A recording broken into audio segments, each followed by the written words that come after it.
All right, and we're live. Ladies and gentlemen, welcome to the first ever episode of the Line Crew podcast. This is going to be your one-stop shop for soccer picks. We also talk everything Prem, mostly Prem. So if you're a Serie A, Ligue 1, La Liga fan, this is not going to be the podcast for you, but we'll still love for you to listen.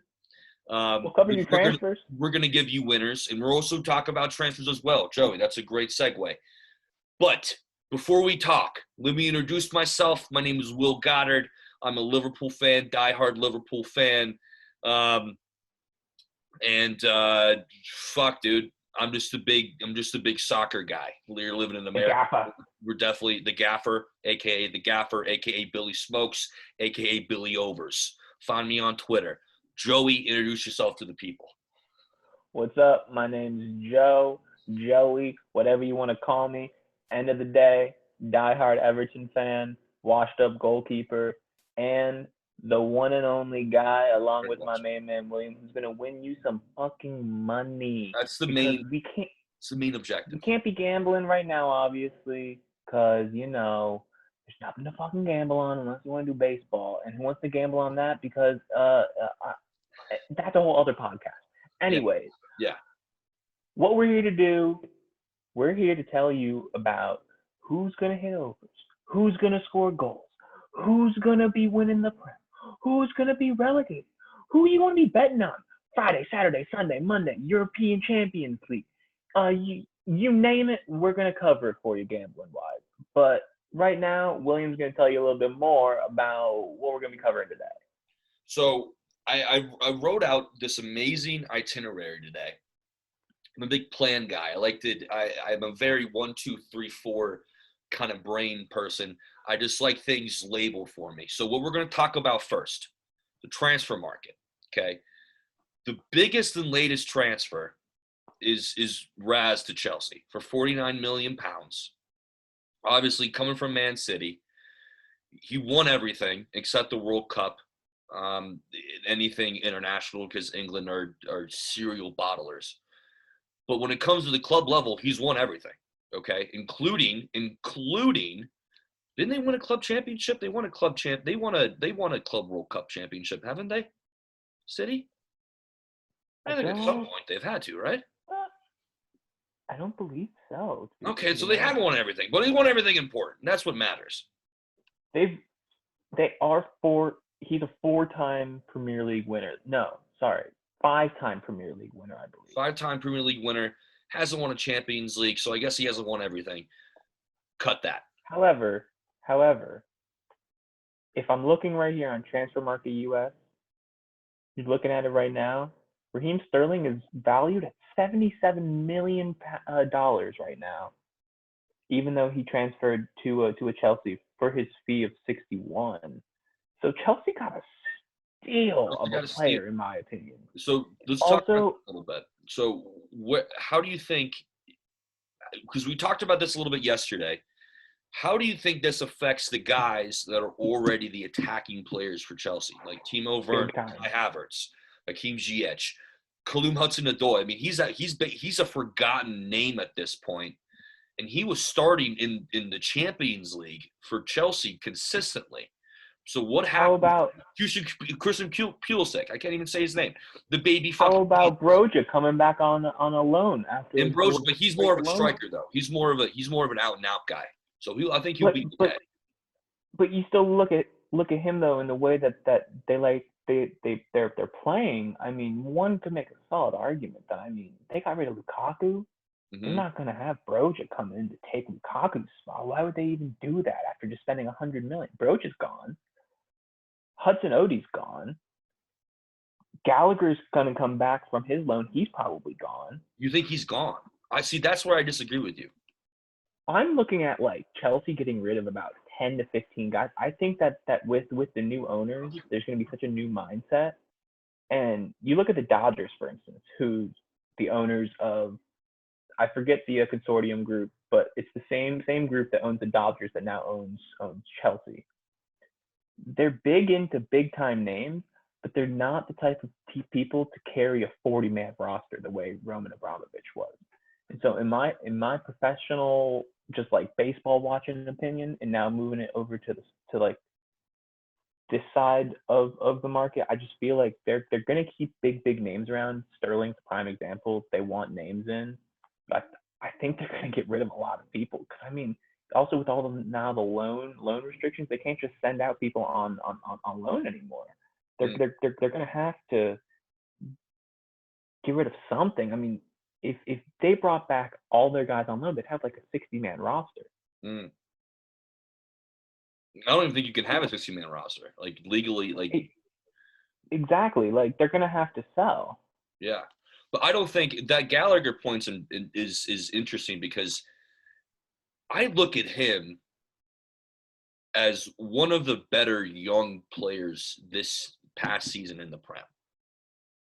He was disgusting over at Palace, and now with Saul Niguez, don't cancel me. Now he's going back to Atletico. I mean, they're gonna need some depth in that midfield. And now that Billy Gilmore is off alone at Norwich, we were just talking about this. I don't think that Chelsea are going to be willing to sell to both guys are below the age of 21 easily.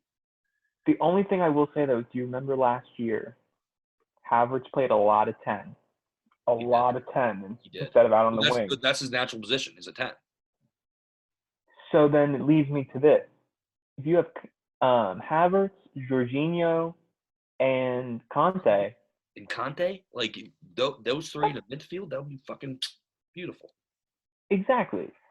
They don't really need Gallagher, and Gallagher is the type of guy who is going to attract such a fee this summer that I think that they get rid of him along with Ziyech, along with Hudson Odoi, and probably Pulisic. I think all of them are gone, guaranteed almost. Just in the sense that for all of them, if they needed another midfielder, they could get whoever they wanted for that fee. You know? Yeah, but at the same time, like I'm looking at it, like it just from Thomas Tuchel's perspective, you look at what Gallagher did last year for Palace. He was their top goal scorer as a midfielder. He was their top chance creator. He was their top assist leader. In the Premier League, okay? Like he has Premier League experience and he was doing all of that starting game in, game out. And you put him in the Chelsea side with better players. I mean, him paired up with N'Golo Kante, him paired up with Jorginho, or him coming on as a super sub and you're getting 30, 45 solid minutes out of him. I mean, him coming off the bench is a great is almost a super sub. I don't disagree. I don't disagree at all. I just think that Sterling is going to be just the tip of the iceberg. I think that they're about to bring in a bunch of new players because, I mean, also another thing about Chelsea too is that with the new owners, one can make a solid argument that Tuchel's coaching for his job this season. Because the way Chelsea gets rid of managers, it's like that. So that was what Roman Abramovich did. And we don't know how this new American billionaire is going to operate when it comes to that because he hasn't even had a full season yet, obviously. The one thing though is that Tuchel didn't win a Champions League under this owner, so he has no type of ties to a Tuchel in any way, shape, or form. And so my whole thinking on it is the new owner's probably going to bring in a new director of football, probably going to bring in a whole new front forward staff that's going to have a whole new idea on how they want to play, how they want to operate their whole academy, how they want to do everything. I just feel like Sterling is the tip of the iceberg I mean, they spent some serious cash on him, and they're getting rid of Lukaku after spending an absurd amount of money. They just got $5 million in return to loan him out. Yeah, and it's like I just don't understand. They're making interesting moves to the point of where I wonder if they're going to just do a complete overhaul. And Chelsea's the type of squad that they could overhaul in a summer and still be competitive, you know? They need center backs. Bad. Christensen and Rudiger both leaving.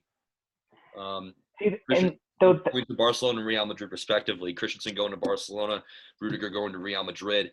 I mean, they have Chalobah. They probably have someone in the academy. It's Chelsea. I mean, they're a well established. They have a solid academy, so they can probably bring someone up through there. But I mean, they're going to have to eventually get a ball playing progressive center back like Rudiger. I mean, they're going. That's the thing. I mean, they've been linked with Jules Koundé since what, fucking forever ago, and they still haven't brought him in. I mean, he's going to be expensive, but for Chelsea to be competitive, they need to sort out that back line because Cesar Azpilicueta he's what, 35, 30, 34, somewhere in that range, and Thiago Silva is about to turn 40. Yeah, and I Other mean than that's that, in another terms of thing. Alaba, he's good. He's established himself, and the ceiling's probably pretty high for him. And Tuchel obviously trusts him because he played a lot. And also there's Malang Sarr, but I mean, you're going to need that marquee center back signing if you're Chelsea, I think. And I totally agree with you, which then leads me to just question, like, why would you bring in a winger for 66 million when you need a center back, or depth. even just more like midfield depth or something? It just it just makes me think that there's something going on there in terms of like they're about to clear house. Yeah. So like also, out of 10, how would you rate this? With that in mind, with Chelsea knowing there's going to be so thin defensively, and then bringing in a good player. I mean, Raz is Raz. He's a solid, very consistent, game in, game out, experienced Premier League player. He played at 3 of the biggest clubs in the country. You can make an argument that he's one of the first names on the English team sheet every time, week in and week out. next to Jordan Henderson every time. Yeah. Yeah, honestly, I can't even blame Southgate for that because I would start Raz because he's just that guy. He's got that dog in him. He's got a little bit of grit. He's gonna be the dude in the locker room to be like, hey, to the younger guys, depending on how many of them stay now, apparently, he's gonna be the younger guys. He's gonna be like that mentor. And he's also when in terms of public relations, knowing how to handle media. I mean, he got torn apart in the media because he got a tattoo of a gun on his calf. I mean, he's been torn apart for everything in the media, and now that he goes to Chelsea. And he's going to start every game. He's going to start every game. He's not at a city with the quality of depth. I mean, obviously Chelsea have their own depth, but when it comes to quality, he's going to be it. So I think that he's going to be able to really, really, really establish himself at Chelsea. And I think this is a great move. But what you said earlier, with them needing a center back so badly, because Rudiger Christensen, you can't just Rudiger especially, you can't just replace him. There aren't a whole lot of center backs that carry the ball and go on those little meandering, deviating runs that Rudiger does. I mean, you look at you watch a Chelsea game, Rudiger is hanging out by the 18-yard box like the entire game. Yeah, and it makes no sense that you would let both of them walk, knowing that for free. Yeah, I mean, they've known that Rudiger was going to leave for some time, and then Christensen just kind of came out of the blue that they weren't going to renew him. But you would think that they would sign at least one of them, unless they have something in mind. They must know in the back of their mind that they have at least 1 to 2 more serious guys that they're going to be signing. But I mean, let's just segue real quick on that. Chelsea has had some serious signings on the wing. Another serious signing on the wing, though, on the City front, or not even on the wing, but center forward. Erling Haaland going to City. Mm-hmm. Now with Sterling gone, is Grealish going to be starting every single game now? Yeah, he's just going to be. Honestly, I don't even rate Jack Grealish that much. I mean, he was the man. Really? Yes, he was the man at Aston Villa, so everything went through him. Okay.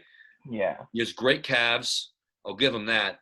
But when it comes to the product, the final product, I know last year was a small sample size because it's only one season, and Pep does not exactly play the simplest style of football.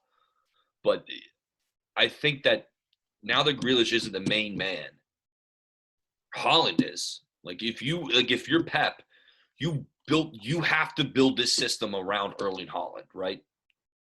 Around I Erling I couldn't Holland and agree KD. more. You have to build your system around those two guys. At Villa, the system was built around Jack. It's not built around Jack. So let's see if how he adapts roles and now becomes more of a facilitator instead of a goal scorer. Because that's Jack on the the role left he's wing. gonna have to adapt to. Jack on the left wing, though. I mean, you can make a solid argument that Jack on the left wing, Riyadh Holland in the middle, and Riyadh on the right. Riyad Mahrez on the right, KDB In down front of playing Holland, yeah, 10. that's nasty. I mean, do you think that they're going to drop off at all though with this new squad base? I mean, I don't want to say new squad, but it's a new core of younger guys coming in to take over kind of for like the old guard, so to say. Yeah. Do you think there's going to be any type of drop off? No, because I Okay. mean, because I'm a big fan of KDB. I mean, who isn't? You know what I mean? So I Yeah. think as long as they keep, I mean, if they keep that foundation, right, the team isn't necessarily catered to this foundation in terms of scoring goals. But if you keep Rodri, Cancelo, Ederson, and KDB, I mean, those four guys are probably the four most important players that City have. And so those guys hold themselves in such a standard and are so world class that as long as you keep that core, I think there's going to be and you're just adding to that. You're literally Yeah. adding to that. And Raz, I don't want to call him dead wood, that City, because he's not dead wood. But if now that you just added Erling Holland, they added this other kid. What is Alvarez from River Plate or Martinez? Um, Um. gross. He's Uh, nasty. So I I mean, have to see. they're just building around this solid foundation of players that they already have in place.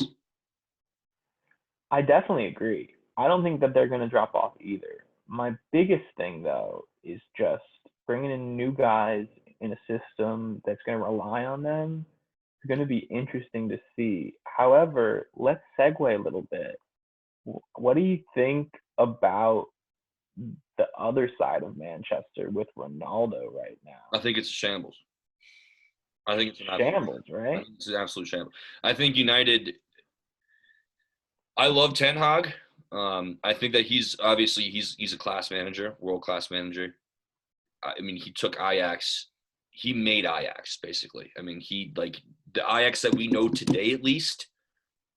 He got him to a semifinal. That doesn't happen a whole lot with a club. I mean, Ajax is Organically, too.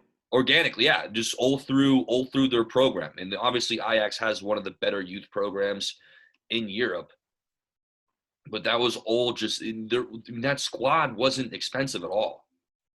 Like Yeah. when they were at Ajax, obviously De Ligt and De Jong and Mahrez and not Mahrez, Ziyech. I mean, those were the core guys, and now they sold them for such a profit. But it comes to United, I mean, no one wants to go there. Look at this De I Jong. mean, No, he's begging Barcelona to stay, but also at the same time, he doesn't want to take a pay cut. So it's now, left in this little no man's land when it comes to, because the main thing for me, United have talent. They have the players in certain areas of the pitch, but that midfield, if they start the first game of the season, I don't know who their first game, I can look that up, but if they start the first game of the season with McTominay and Fred in their midfield, it's going to be a long season. they just have the only thing that gives them hope is Lissandro Martinez coming out of Ajax. Yeah. But at the end of the day, it seems like the only people they're linked with are people that Ten Hag has a relationship with. Mm-hmm. Besides that, to your point, no one does want to just take a risk on them right now. Yeah. And I mean, Ericsson came over, but he's also Dutch, so he has the relationship in somehow probably.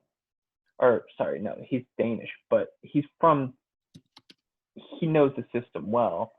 And on top of it too, he's kind of on his last legs trying to get some Europa League action.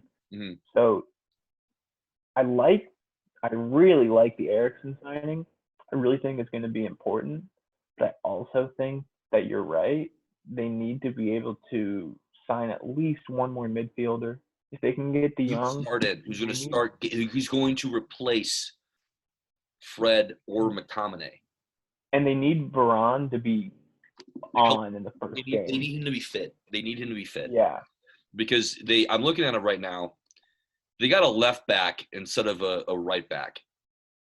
This Tyrell Malaysia guy from Feyenoord, who's gross. He's really good. They bought him for like what, 30 mil, somewhere around there. And he has a really high ceiling, but I think they need more of a right back than a left back, no? I mean, well, And so they Wan still have. Bissaka is not. He's awful. And Diego Dallo, he's a good cover, but he's not. He doesn't start. He should not be starting in the Premier League. I mean, I just don't think. I think the thing about United that makes it complicated too is that the fans are used to competing for championship titles, and Ten Hag has to really like ration with them and come to a conclusion that it's going to be probably about 2 3 year project. Honestly, I mean, you look at all the people that they are signing. They're young, and that's really good. But they're gonna have to break them in. They don't have Premier League experience. Mm. It's gonna be something of a challenge, honestly, when you're trying to mesh a new squad together within. I mean, end of the day, I I think they finish obviously within the top 8. I don't think that they compete for top I 4 was this about year. to ask you. I was about to ask you, how realistic do you think top four is United this upcoming season? Not at all. Not at I all. think I think you're just sabotaging yourself if you try to go top 4 expectations this year. It's the same thing that Arsenal dealt with last year. Arsenal should not have had this whole mindset of top 4 or bust when it's Arteta's first full season in charge with a full summer window and a full January window to be able to work. Look at how far Arsenal has come, but yet their fans are crying because they finished fifth. I mean, end of the day, 3 years ago when Arsenal was finishing seventh, they would have bitten their arm off to finish fifth. Mm. You know, I mean, I just don't understand the disconnect nowadays. And Like they had a big chance six, to get top four. They just bottled it. I mean, they yeah. who they And lose? I mean, What they lost? They drew Norwich or something. Newcastle. No, Newcastle. Yeah. And so, I mean, obviously, it's not the way you want to end the season. But I look at United a lot similar in the Arsenal sense of like, if you're thinking that you're gonna be world beaters in your first season of a rebuild, like or second season of a rebuild, you're fooling yourself. But like at the same time, they are United. Like give them 2 full seasons and they'll be back. Mm. You know, it's more just like the same thing with Arsenal right now. I look at them as like a really solid team this year with all that they've been signing, everything they've been doing. I wouldn't. I don't know if they're my favorite right now, obviously, or anything. But in terms of big six teams that have been rebuilding organically, they're a lot like United in my mind, of just the sense that like as long as you don't keep the expectations so high, I feel like they can really like build something serious. You know, Mm. you just can't just blow it up every 2 years because it doesn't work. You know. Yeah. No, I agree. I think that there's some. It also, they need a locker room presence. Yeah.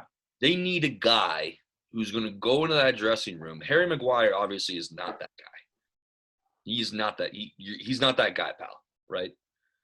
They need a Yeah. dude, and Ronnie was that guy.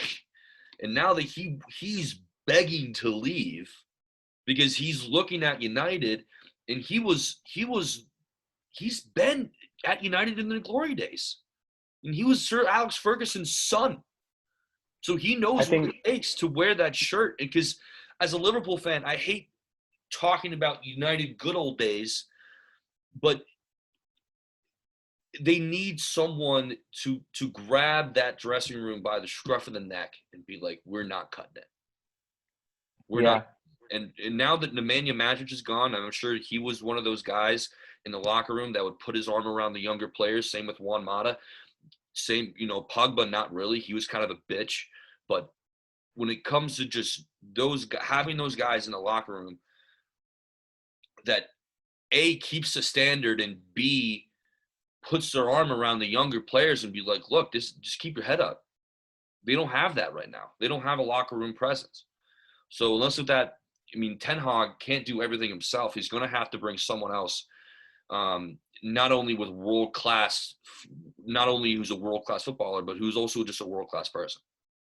They need I agree. they need that one guy in the locker room who's going to be able to get everything else fine. Maybe Ericsson will be that guy, Yeah, maybe. He'll bring plenty of pacemakers with him. So Too soon. Too soon already? Fuck, man. All right, so 9/11 jokes are okay, but pacemaker jokes are off the table. I get it. All right, fine. Jesus Christ. All right, let's fucking move on, Joseph. Organic segue. Segue. Very organic segue. Very organic segue. I almost said Subway. Club with the best transfer window so far. Yeah, keep fresh. Club with the best transfer window so far. I have my two in mind. Tell me your two. So let's go back and forth. Tell me one, I'll tell you one. Okay. So my first one I have in mind is Tottenham. Okay. It pains me to say it. I like that. Pains me to say it. He's Basuma. But yes, you look at Basuma and Perisic. Richarlison, Perisic, and free. Perisic for free too. And end of the day, you look at who they're bringing in, and on the fees that they've got them, where they're going to be slotted in terms of Champions League and getting enough game time. I've honestly come around. When they signed Richarlison, I was like, what are they doing? Why would they sign him? Because I didn't think that there was a spot for him. But the more I think about it, he'll just take over Lucas Moura's spot. Basuma's going to be playing every single time because Eric Dyer gets the fuck out. And think about think about Richie. He can play anywhere in that front three. He can play on the right, through the middle, and the left. Exactly. I think that's one of the biggest reasons why they actually signed him, though, too. And Bergwijn's out, too. And Bergwijn's out. He's gone. He's gone Ajax. He's gone. Yeah. And I think the biggest thing, too, now is that Kulusevski, I probably just butchered his name, but he's been the right winger for the most part. But all three of wasn't he on loan from Juve? No, but they re-signed him, I'm pretty sure, to a I'm pretty sure that they have him. Oh no, he's on loan until 2023. Oh, okay. So you have but so Richie just cover that because he's not going to start over Kulusevski. But then I also think that Richie, some Swedish kid, yeah. I also think though that Richie is one of those guys that they signed because Harry Kane, Son, Kulusevski, and basically just about all of those guys injury prone. And Richie has the ability to play anywhere. And I just think that even if he doesn't exactly get every start, he'll play in Champions League probably, or he'll get game time on Champions League week so that Harry Kane can get some rest. And I think that they brought in Linglet to play center back from Barcelona on loan, which I think is massive. I think that's a good pickup for that. Yeah.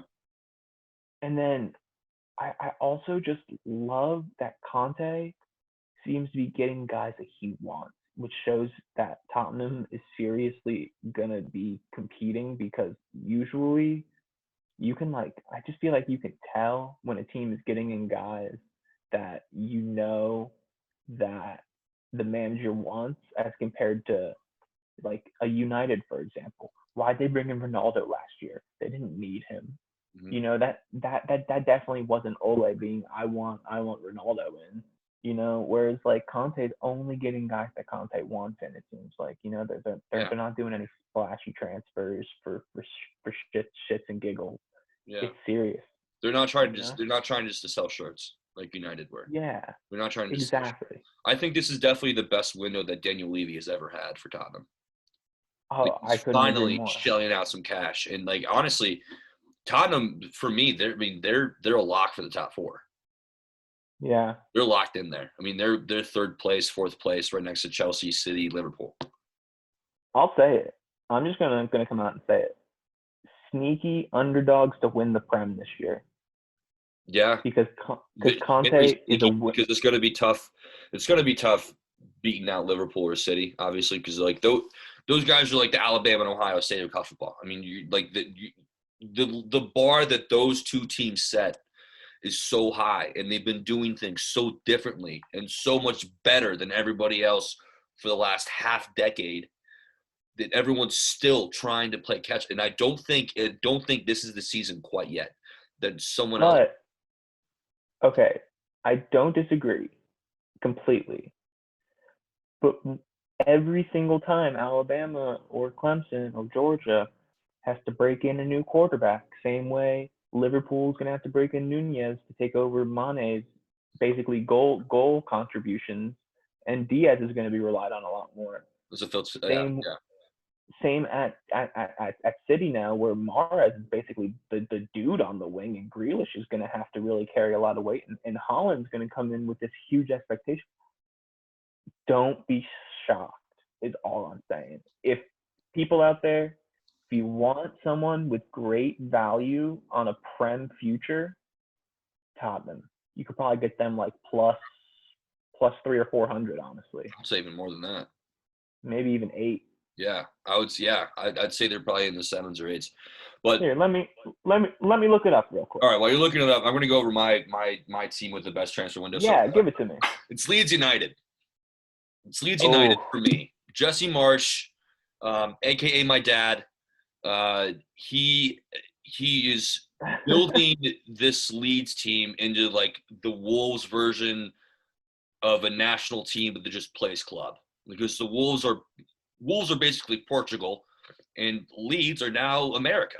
They're the U.S. I mean, Brendan Aronson coming in from Albi Salzburg for 36 mil. You got Luis Sinastra from Feyenoord for 27 mil, who can play either wing, left or right, and he's probably going to slide in on the right-hand side to replace Rafinha. You got Tyler Adams, who I fucking love.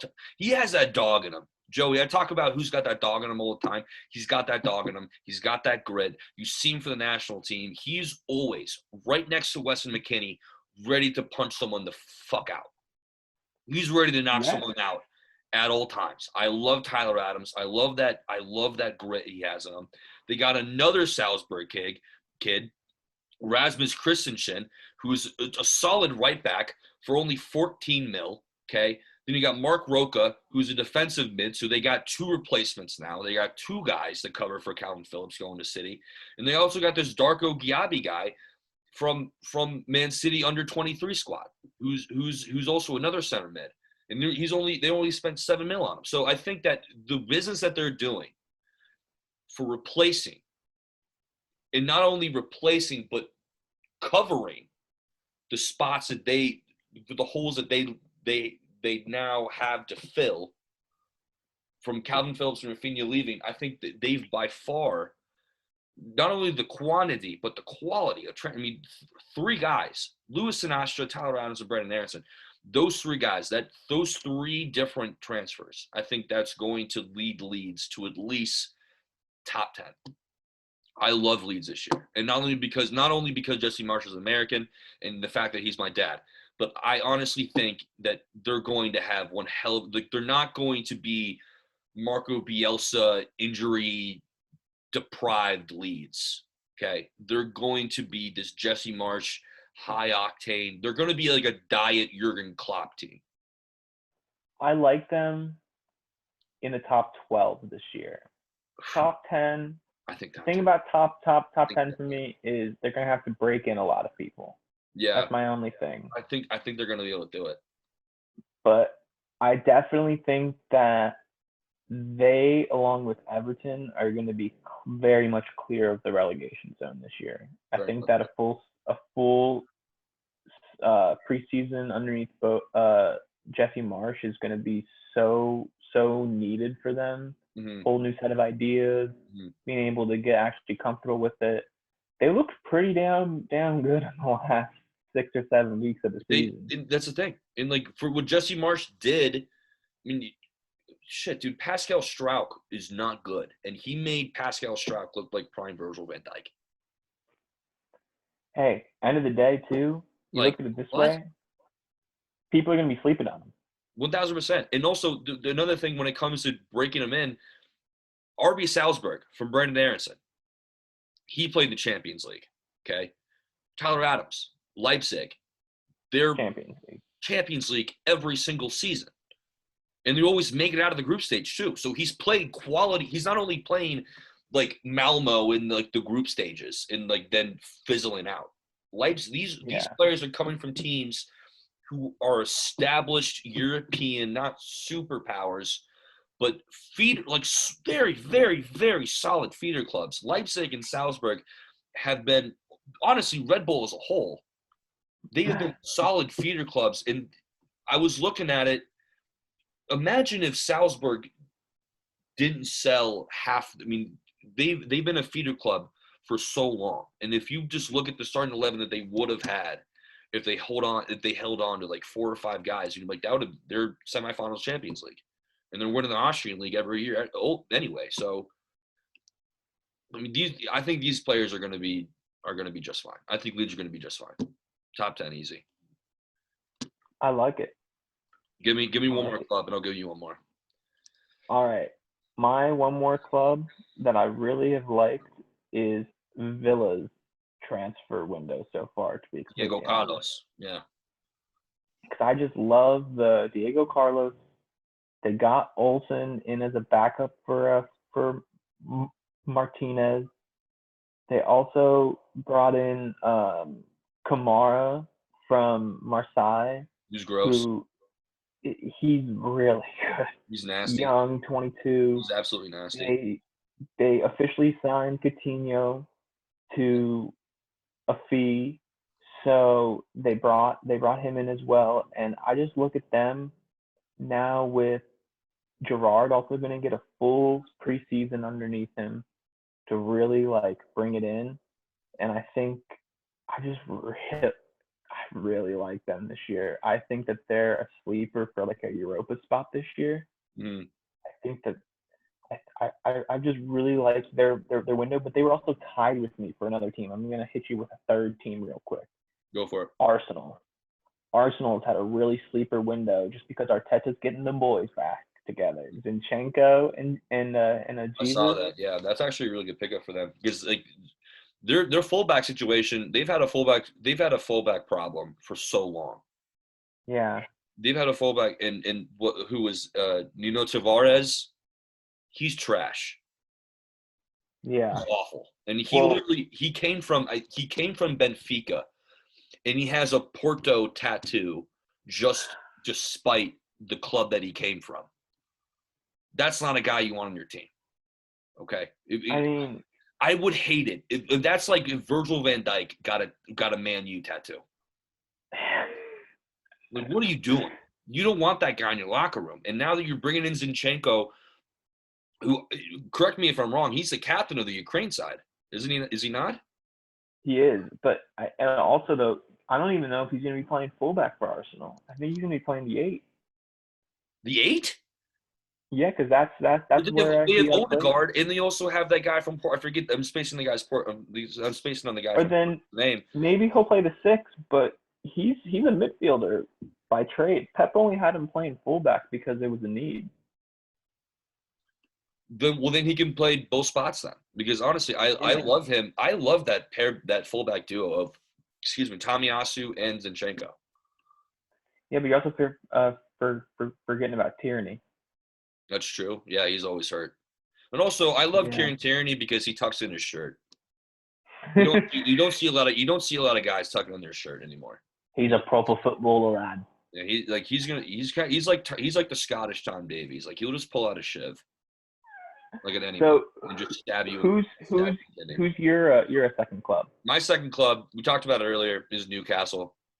I know they haven't had the quantity, but I think the quality they do have right now with signing Spotman from Lille for 45 mil, and then getting Nick Pope from Burnley. I think those are two. They settled the back line. I would like one more major center back. I wouldn't mind Evan Ndika from Frankfurt. I think there's some smoke around Newcastle and Evan Ndika from Frankfurt. Evan Ndika, he's just a do-it-all center back. I mean, he can play on the right side, left side. He's progressive as well with the ball. But also, hot take for you, Joey. We were talking about this again earlier. What if Newcastle picks up baby Jesus? That is the hottest take I've heard in a while, and you What have a if that hot take happens? theory. Because now that Raz coming to Chelsea, we talked about this earlier on the pod, they're going to have to get rid of somebody on the wings. And Thomas Tuchel does not like Christian Pulisic, although he literally won him a Champions League. So, I mean, I haven't heard anything about it, but I Newcastle can love the afford hot take. Newcastle can afford him. Yeah. And Chelsea can ask. They can pretty much name their price for Christian.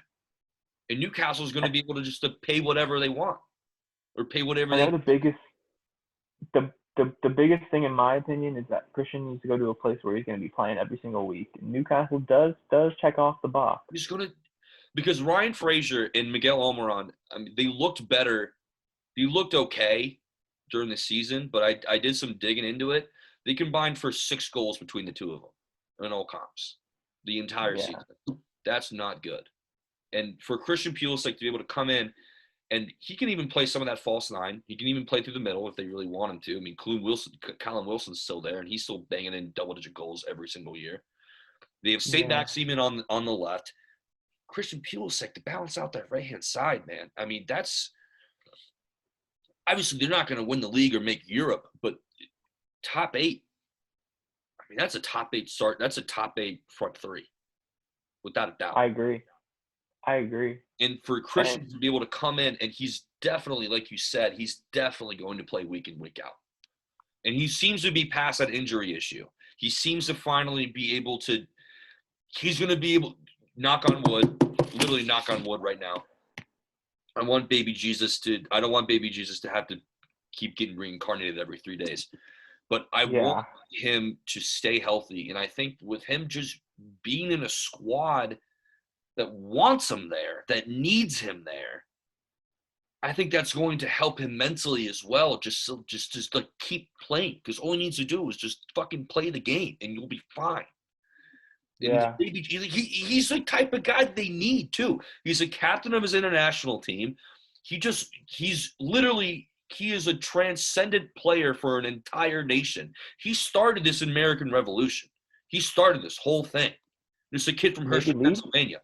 Started this whole – he was the first domino to go. Maybe Leeds needs Captain America to finish it off? Yeah. Who knows, dude? Or maybe he goes to Leeds. That would be amazing. Hey. That would be amazing. Well, I know one on thing. the left and Christian on the right, and then Aronson and bro, and Jesse Marsch is the head coach. I mean, that's literally America in England. I love it. That's George Washington crossing the Delaware River, metaphorically speaking. Yeah, Jesse Marsch photoshopped on George Washington. That would be amazing. You know what what we need to do right now, though, William? We need a moment of silence for Sean Dyche. Sean Dyche, moment of silence. Kyle, shut up! Moment of silence for Sean Dyche!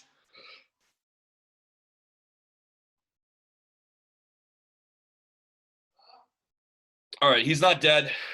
Moment of silence. May he rest in peace. He's not dead. I just like thinking about Sean Dyche because I'm going to miss that man so much in the Prem.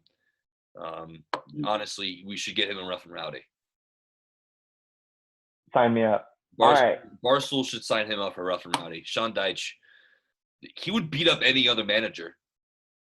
He is one of the most amazing managers that we're going to be missing for a long, long time, man. Long time. I'm good. He's the most Brexit man of all time, and I'm going to miss him. Him and Boris Johnson. I need a podcast with Sean Dyche and Boris Johnson now. That would Please. do numbers. That would do numbies. That would do some serious numbies. But let's segue. We both love Sean Deitch. Let's segue to a dream transfer or transfers for either one of our respective clubs. I'm a Liverpool fan. Joey's an Everton fan. Both sides of Merseyside are covered. I'll go first. Oxlade-Chamberlain just got hurt again, and Diego Jota has a hamstring issue. So I would absolutely love. I mean, we're not going to because he's going to be expensive. I would love Serge Gnabry from Bayern Munich. I would fucking love that. I would absolutely fucking love that. A more realistic winger transfer for me though would be Antony from Ajax. He would be expensive, but Liverpool have proven this window they're not scared to shell out some cash. They just spent $100 million on Darwin Nunez, who I think is going to be better than Haaland. That could be my bias, though. We can get into that later. But I think that Liverpool need one more. They definitely need a midfield signing. And I think Jude. Apparently, we're waiting till next summer to pick up Jude because he's going to be so expensive, and he has a contract till 2026, I believe, or 2025 on Dortmund. So he's going to be really fucking expensive. Plus the English tax, plus the English surplus. He's going to be almost ungettable this summer. A realistic transfer for me, though, would be Florian Neuhaus from Mönchengladbach. He can play that 8. He can play that 7. He can play anywhere in that midfield. So I love bringing in or Singare from PSV, Ibrahim Singare, to cover Fabinho's role because we don't really have a backup 6 or a guy who can come in and play that 6. Hendo can, but he's losing legs. Let's be honest. Hendo is an underrated player. He's the captain. He's my captain. He's my second father, alongside with Jesse Marsh. But having a younger guy with not more drive, but more physical fortitude, I think is needed in that 6th role. So Ibrahim Sangare and then maybe Antony or Serge Gnabry. We need one more. We need one more signing, either attacking or in the midfield. I think that'd be a hell of a window though with Nunez as well. Yeah. I mean, do you think so? As an Everton fan, do you think we should have gotten Nkunku instead of Darwin Nunez? Because there's a whole. I've been reading Liverpool Twitter and it's split down the middle. Personally, I think you should have gotten neither and you should have re-signed Mane. But that's just me. Just because if it ain't broke, don't fix it. I mean, the fact that you guys didn't re-sign Mane, I mean, it seems like you kind of attempted, but you lowballed him. Yeah. And just, in my opinion, it was just such a good setup that it's like, why would you change it? A lot of new variables this year. I'm just one of those guys. I look at Everton as one of those teams that we always try something new all the time and it never works. When in reality, like you got to stick with what horses got you there. You know, I mean, Mane is going to be hard to replace this year, and I like the Nunez signing, but it worries me. I don't think either guy is going to be living up to it. I think there's serious. I think Diaz is going to have a stellar year. Like, I think not enough is going to be talked about how much Diaz and Jota is going to have on their plate this year, honestly. If Jota even plays, because he has a hamstring injury. Yeah. You don't know. That's what I was saying. We need one more guy, preferably who can play either wing. Preferably on the left. But I think Gnabry personally would be the choice, just because you need someone who has serious game time experience, and Antony's a good purchase, but he might take a while to adapt to the Prem. Yeah, and he's young too. Gnabry is going to pop off immediately. Oh yeah. You know, because like Antony's not even. I don't even think he's 21 yet. He might be. He's max 21 years old. Gnabry is the prime of his career. He's 27, 28 years old. I mean, him I coming up, also, him just he can even provide, and he can play it through the middle too. That's the thing. He can yeah, I play. He can also, play on top of Nunez, and then he can be flanked by Salah and Diaz on the left, and then also Fab and Thiago, or Fab and Hendo and Thiago. Combination of those three guys in the midfield, and then obviously our solidified back four. Shit, man, that's a tough team to beat. That I would will be a also very say tough too, team to beat. But also, the one thing I like about this, we got that Fabio Carvalho kid from Fulham. He yeah, looks a player. He oh, has he, 20 goal contributions in the championship, granted, but he's been playing in England for a while, and so he knows the physicality. He's not going to get pushed around. And honestly, and also we got Harvey Elliott and Curtis Jones. So I guess the midfield, isn't as much as a problem. I'm just worried about now attacking depth, just going forward. yeah, yeah. We'll see though. I mean, I think Liverpool's gonna still be a serious contender this year. I mean, Yeah, there's we're going to be top two. We're going to top be three. top two. Top two. It's gonna be a tight race this year, mate. Joseph, top two. Come on now. Come on now. But I don't want to brag too much. Give me your dream transfers. All right. So my dream transfers aren't as fun. They aren't as cool because I have to be realistic. I'm not. I mean, can I find Messi or Neymar? Is that Sure, is that dude. It's a dream.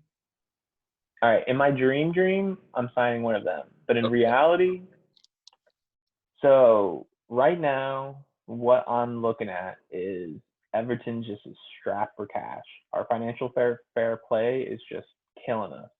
However, if we could get maybe Dennis in from Watford, who's Mm. really You'd be good, on the cheap and too. he'd You'd be be about cheap. 20 million. But right now, it's deciding between, and honestly, my whole view on this transfer market is what does Frank want? Whatever Frank wants, I'm giving him. So if Frank wants Dennis, I'm giving him Dennis. But if he wants Cormet from a Burnley, I'm giving him Cormet as well. Either player wouldn't be bad though. Exactly. But Either one player, of them, because Cornet will replace a Wobie like that. So well, Iwobi's going to be playing a different position this year. He's going to be playing the 10 a little uh, bit. So the thing is that Iwobi started playing the 10 when Frank came in because that's Iwobi's natural position. But he's always played the wing out of necessity because we've always needed a winger. And he played wing at Arsenal because he never had a spot in the midfield. But the thing about Dennis that's intriguing is that he plays on the Nigerian national team with Iwobi, and apparently they're really good friends. And Iwobi's in Frank's plans to be like a super sub slash like cup player. But end of the day, I look at it as a little part of me kind of doesn't mind the Richarlison transfer. The more I sat on it, just because if we can get someone who's going to be a 30 game a year player who can get us 10 goals and we can focus more on DCL being our main striker and someone giving DCL service, because Richarlison was more of someone who was going to play off of DCL instead of play to DCL. mhm. So like if we can get a lot more service in the box, we need to sign a center midfielder though is my dream, and I Who don't want to settle on Joey a wing. Artuso. So Joey Artuso is the head scout of Everton. Who are you picking up? Realistically, Because you guys had Donnie, he didn't play. realistically, I'm taking all the Richie money and I'm buying Conor Gallagher tomorrow. Yeah, Realistically, but he's going to be expensive. Rangers He's going to be more than just what Richie went for. What, 50 mil to Tottenham? 60, 60. 60. So, That's probably around where but Gallagher is now. realistically though, we get Gilmore to play the 6 for like 25, and then we just rely on um, the way I look at it, Davies was out all year last year, and he's going to be coming back. You got that dog in him. He's got that dog in him. Dele Alli, now that in the Tottenham deal, apparently they got rid of all of his stipulations in his contract so he can play. Apparently that was the main reason why he wasn't playing last year, was because he had these contract things where his fee kept on going up every game he played. So now that that's gone because of the Richie deal, he'll be playing a lot more. And then also we still have Alan and Decore. I think if we could that's a solid midfield duo too. Decore and Alan. Allen. Yeah. Allen's another player who tucks his shirt in. A proper fucking footballer, Joseph. Proper footballer. Dude, the more the shirt's tucked in, the more I like a guy. I don't know why, but I just like it when the dudes tuck their shirt in. It makes him look like a gentleman. Frank Lampard used to tuck his shirt in. Yeah, exactly. Chelsea legend. Yeah, but I honestly, I think Everton, they definitely need a center back too, man. No, we signed Tarkowski. James Tarkowski from Burnley. Don't sleep. He was the third. He had better stats. He did have better stats than Ruben Diaz. Yeah, his stat. It was insane. I never really looked at it. He does have really good clearance. Like, he's just he just had a minivan out of the box. Like, he'll just dive at anything. So I saw an interesting stat thing that compared his, when you even out the amount of attacks on his goal to the same amount as, a top six team, he's like a top 10 defender in the Prem. The only thing is that Burnley just sits and defends all game. So when you have 150, so his stats are a little bit inflated, but yeah. But yeah. So it's like his stats are inflated, but at the same time, even when you rate him against the other teams that have fewer attacks, he's still a solid defender. And I just think that him with Godfrey in the middle, because Godfrey didn't really play a lot last year because he had COVID issues actually with his lungs. So for the first half of the year, he was having a hard time getting back, but he'll be back to full strength this year. I think Godfrey and Tarkowski, with now we have Patterson, the Scottish right back, and Mikolenko, the Ukrainian kid. I think our back-to-back forwards. I'm not trying to be hopeful, but I think we'll finish top 12 for sure this year.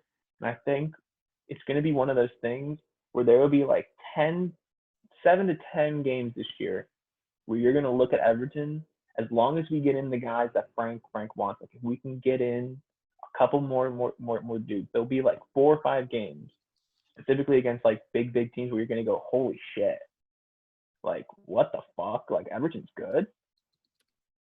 But I'd say we need to get in 3 guys, a winger, a midfielder, and probably striker cover. I really want Broja. Now that Chelsea, I feel like he won't be that expensive either. He'd be 15 million. Yeah, I feel like that's fair. That's actually a pretty fair fee. But I mean, Chelsea Loney, he was solid for Southampton last year too. He was banging in some goals. Yeah, for Southampton. But talking about the Premier League and where teams are going to finish, I have one more question for you, and then we'll probably wrap up. I have right here sitting in front of me all of the odds checker, from DraftKings to Caesars to Bet3 365 to PointsBet, all of their odds right now on the favorites to win the Premier League. And remember how we were talking about Tottenham? Guess what their Premier League is right now. The odds to win. Well, we said what? You said originally plus 400. I said a little bit higher. Probably I want to say plus 700. Oh, we were both off. I was off by 1,000. They're plus 1,400 to win the Premier League right now. Ladies and gentlemen, tap that. Tap that. Tap that. Tap Them and Chelsea are plus 1,400, and Arsenal is plus 3,500 to win. Stay away from that. Stay away from Arsenal. But Chelsea, with Chelsea and Tottenham, it's like I said, obviously I'm a Liverpool fan, so arrogance is my main emotion at all times when I talk about my club. It's going to be hard for Tottenham to be able to last Liverpool and City because I think they're going to be so dominant. And now we're going to see a new Liverpool, like a new and improved Liverpool, honestly, I think. I think we're going to be even better than what we were last year. I just think it's going to be tough for any team that isn't City or Liverpool to win this Prem. But Tottenham at plus 1,400. Yeah. Tap that. Okay. And so then leads me to another question for you, William, as I go to plug in my laptop because we've been recording for quite a while now. Top 4. If you were a gambling man, I have a couple questions for you now. I am a gambling man, so that makes sense.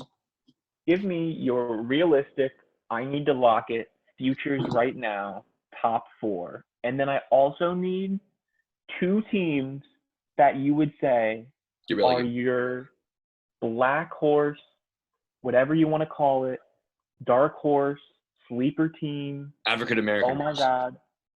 African American horse. Thank you. Yeah, I don't want to get canceled. We're PC. I'm an ally. Yeah. Happy Pride Month. That was last month. Yeah. Well, I'm sorry.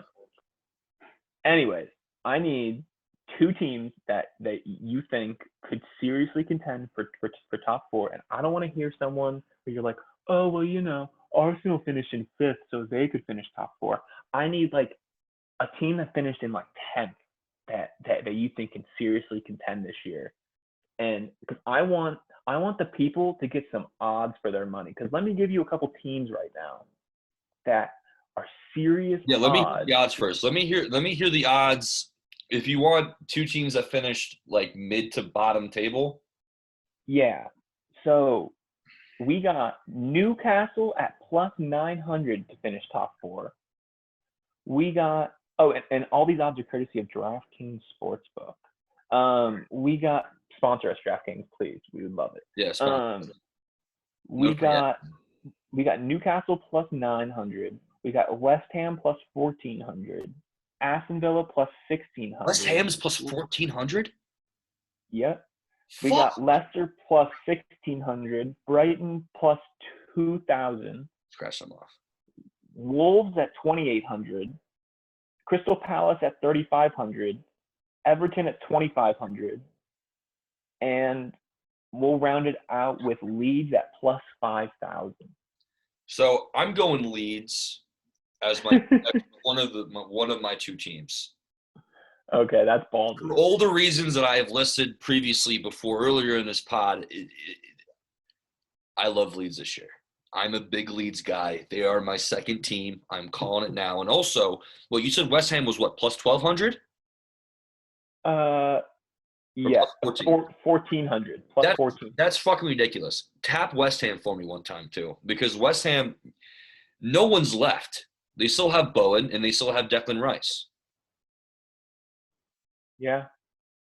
Well, plus also, when you're looking at this, they have Man City, Liverpool, there too. Chelsea. So no one's left. Like their core players, their most important, best players are still there. And Declan Rice isn't leaving this summer. David Moyes already said. Well, it's also interesting that you mentioned West Ham because Man City, Liverpool, Chelsea, and Tottenham are all betting favorites to finish top 4. But after that, they have United and Arsenal and Newcastle as the only 3 teams above West Ham. So Vegas doesn't even know, in my opinion, because they're just picking United and Arsenal based off of they're picking Newcastle because of the money. They're picking Newcastle because of the new owners. Because in Vegas minds, like Newcastle's going to go and pick up, fucking Neymar tomorrow because of all this money they can pay him. Plus, the thing that really strikes me is the English sports books have West Ham at plus 1,100, and the English sports books have Newcastle still at plus 900, which makes me think that the 300-point swing between the two shows me that the English market has a lot more respect for a West Ham.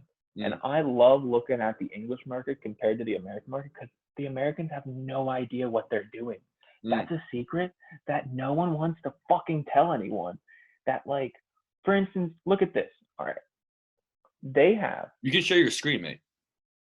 how do I share my screen? Hit the share screen button. Host disabled attendee screen sharing. Oh, fuck. Okay. Oh, I can't. God. Oh, wait, no. I can. We're cutting all of this, Joey. Okay. We're cutting all of this, so don't worry about it. I will just fill then. All right. You look at Brighton, for instance. All the American books have Brighton 2,000 or over. Whereas Bet 365 has them at plus 1,600, and Unibet has them at plus 1,400. That's a 1,000-point swing. Yeah. That's nuts. Leicester. Yeah. Leicester too is a 200-point swing in the market. Like, people, we're not trying to tell you to throw away all your money, but at the same time, William is onto something. If you push just for $10 on West Ham, you will win $140 if they finish top four. Yeah.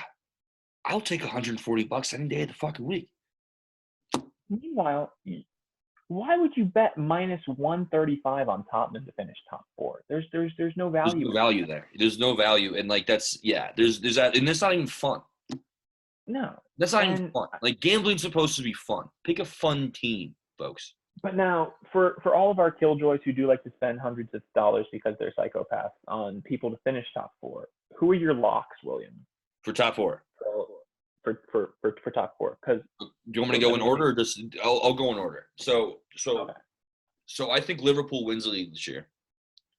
Okay. I think Nunez scores 25 goals, easy. And Salah continues his form. Liverpool 1, City, Tottenham, Chelsea. I think those are the 4 teams.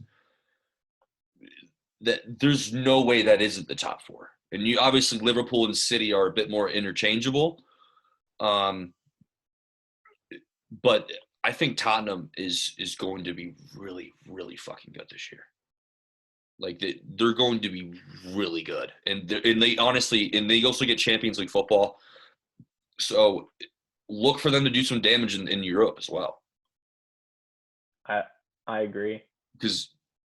And they're not done yet. That's the thing. I mean, transfer window doesn't end until mid-August. So they're not done, dude. Like, Tottenham they're already scary. It's good. They're going to be even scarier. Like, it's not even going to be a rivalry anymore after this year. Like, Arsenal is. Arsenal's looking good. I'd rather be a Arsenal fan. So wait, before we get off tangent, one more time. What's your top 4? So I got Liverpool 1, City 2, Tottenham 3, Chelsea 4. Okay. Because mine looks a little bit different. Just because I'm going to give a juicy hot take at the beginning of this. I'm going to go Tottenham wins the league this year. Cap. I'm only saying this, and hear me out, because there's such good value right now. Cap. I want to see how it turns out, but no, hear me out. Conte wins. Conte wins the league all the time in his second year at a team. All the time. And the world is falling apart, William. So this is the time of year now. Wait, what does that say? Focusing. There we go. That's you right now. My cap detector is off the charts. Plus, you're also wearing a hat. So you just capped yourself. Cap off. You just capped yourself. Cap. I'm just saying it because I want people to put it in the book for themselves, so that when they win their $140 on a $10 bet for Tottenham, what are they to win the league? What are they to win the league? Plus 1,400. Plus 1,400 to win the league? Oh, that's worth it. Yeah. Okay, that's worth it. I just look at it this way. They're bringing in all this talent, right? They have a squad. They've underperformed for so long. They finally had the best 6-month stretch that they've had in forever. Harry Kane coming into a World Cup season. He's going to want to be in form. Plus, also the thing that I'm counting on is that it's going to be a wacky year. It's going to be a wacky year because in between they're going to go out for the World Cup and then come back in. And so something tells me that Man City and Liverpool are going to be a little bit fatigued because all of their top players are top national team guys. And same with Tottenham in an aspect to a point. But Tottenham's also the type of team that has enough depth and won't be playing in enough pivotal games, in my opinion. Whereas like Liverpool and Manchester City are going to be playing Champions League. Like the guys on Manchester City and Liverpool, and Tottenham as well to an extent. But I mean, they're going to be playing 75 games this year. Plus the World Cup too. Yeah. So I mean, it's going to be a really weird year, I think. Yeah. I think it's going to be really weird. And I think that this is one of those years where it's kind of going to be like, remember the first college football playoff year? That was really weird. I think it's kind of going to be like that, because it's going to be the first year that people just go away from their club teams for like a month and then come back. And what if like De Bruyne gets like injured, or what if Salah gets like injured playing in the World Cup, you know? Harvey Elliott, your time to step up, bub. You say that, but like Harvey Elliott ain't gonna win you the Prem. No, you're right. Fair enough. You know, especially because like Who win us the Audi Cup though? Who win us the Audi Cup and in the Community Shield? We play, dude. Liverpool plays Liverpool in the Community Shield, so it's ours. Throw that one in the locker room. No, wait, what? Well, no, the Community Shield's the Prem and the FA Cup winner, or the Carabao Cup winner.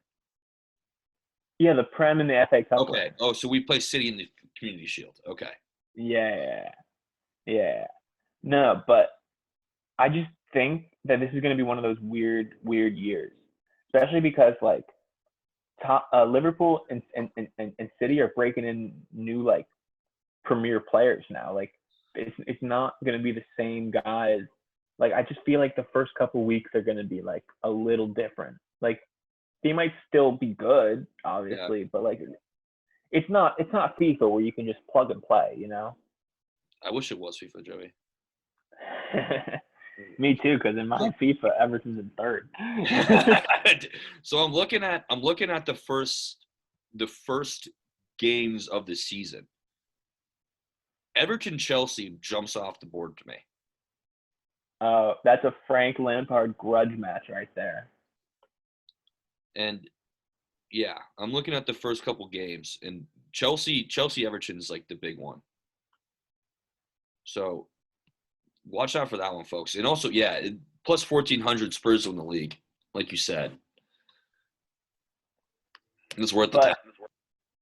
Yeah, so let me finish off. Though. That's another tangent we just fucking went on. Jesus Christ. I'm going to go top four. Tottenham for the lulz and also the value. Liverpool, City, Chelsea. Wow. I think City is going to have the type of squad this year that is relying on dudes that have never been relied on in their lives to do anything. And Kevin De Bruyne is going to be very, very concerned about the World Cup, because that's the only thing on his resume now that he needs. Is the World Cup and Champions League. So I don't think City gives a shit about the league this year, to be completely honest. And on top of it too, I think Liverpool is going to be really, really good, and I think you guys are going to be solid. But I mean, you guys are going on what, 4 or 5 years now with only like 1 year of injuries, and like your squad is good, but it's not as deep as City. You know, depth has been our problem for a long time. I mean, we finally have like a solid rotation of center backs, but like I said earlier, going forward, the depth is just not there. Yeah, us getting rid of Minamino, and we've always been a sell to buy club. We've always sold somebody, then bring somebody in, and we haven't brought anyone in unless if we're just depending on Harvey Elliott to be the depth. We need that one more winger, man. We need one more winger who can play either wing, and that does scare me a little bit. The depth of the lack thereof is very frightening. And because if we take one injury to Diaz, Jota, God forbid Nunez, Salah, then That's what I'm saying, and I think it's the same thing with even City this year, because City isn't going to have 4 class wingers now on their. they got rid of Ferran Torres too. Yeah, now they're down to. I mean, they still have a solid squad, but it's like if Grealish or Holland goes out, who's going to be playing striker or winger? Gabriel Jesus is gone. Yeah, I don't know, man. Tottenham's not a bad shout. Now that you've explained it, and now that I actually let you talk and didn't just call cap on it, it actually makes a little more sense. Plus 1,400 is what makes the most sense to me, though. Yeah, that actually isn't bad. Yeah, folks. Like that's some serious. $10 on that. Let that ride. Become a Tottenham fan for the year. Kyle's already a Tottenham fan. Tadera is due. Yeah. For 10 good old Dolores, I guarantee you, people, I will make you $10 to get you back $10 on that. Yeah. I'll get you $10 in the first week. Yeah. Just take all draws in the first week, and you'll make a bunch of money, people. Guaranteed. Yeah. Guaranteed. It happens. There are a bunch of games that scream draw, but we can get in that later. There are a bunch of games that scream draw. All right. Well, let's end out though on a good note, William. Yeah. Wrap it up. So, what is the biggest thing you're looking forward to in the next upcoming weeks? We probably won't do another pod for at least another week or two as more transfer news comes in. Like, what's like your biggest thing to look out for? Like in the Prem, or just like in the whole? In just the whole transfer market, everything. Look for United to finally sign that 6. I think they're gonna do it. It's just a question of when. And one more thing to look out for is Liverpool is not done. Okay. They are not done. Liverpool, they have become notorious for making transfers out of nowhere. The Fabio Carvalho was out of nowhere. Fabinho was out of nowhere. Look for them to do that again, because we're not done yet. I know for a fact we're not done. We say we're done, but we're not done. Yourself? What about you? I think the Pulisic saga begins now. I think now that Sterling's in, Chelsea's gonna have him out, and I think for you and I personally, at least, our national team interest, we got to be keeping an eye on that, because I mean he's our boy. He's my father. I have 3 dads. But we gotta keep an eye on that, and I also think that now that Sterling has gone to Chelsea, that's one of the first major dominoes to drop. I think a lot of guys are going to start moving around, just because now that the big 6 are starting to finalize all of their squads, they're going to be cutting a lot of dead weight, and that's when teams like Everton step in. Yeah. And I'm really, really hoping that we can get a couple big names off of people's hands before the start of the year, and that's going to be my 2 biggest things. Because also, I look at a team like the Newcastle, or a team even like an Aston Villa. I think between them, us, and Leeds, the 4 of us are going to be spending a shit ton of money in the next about 2 or 3 weeks. And that's the thing. Like, there's so many more clubs now that are just cash rich. Yeah. There's so many, because they get so much money from broadcasting rights from NBC, that they're just clubs like Villa, clubs like Everton, clubs like Leeds. They have a serious cash reserve, and they can be serious contenders in the transfer market, and especially I know I'm talking long term, but for next year, I mean, if either of those clubs get Europa or, God forbid, Champions League, game over, man. If you want to come to the Prem and make a name and then go to a big club in the Prem, I mean, hop over to Everton, Leeds, Newcastle, Aston Villa, make your name, and then move on. But exactly. All right. Well, Hey, everyone, hit us with a like or a follow or a subscribe wherever you're gonna find us. Find us on Twitter, Lines Crew, at Lines Crew. Kyle, what's the Twitter name? What's the Twitter name? Kyle's dumb. Twitter name is at Lines Crew. Hit us with the follow. You can follow me personally at Billy Smokes 27 on Twitter. Joey, where can we find you? At Joe R2 So. Yep, R2SO. Joey didn't specify that. Kyle, what's your Twitter so people can follow you? Sorry. Kyle said it's literally the fucking podcast name, so people follow our producer Kyle Williams as well. He was the kid randomly standing behind me, just looking like he just about to say, "Mom, I threw up at 3 a.m." So, ladies and gentlemen, thank you so much for listening to the first episode. It's been an absolute pleasure. When we get bought out, remember this, people. Remember this. All right, guys. Have a great day. Peace.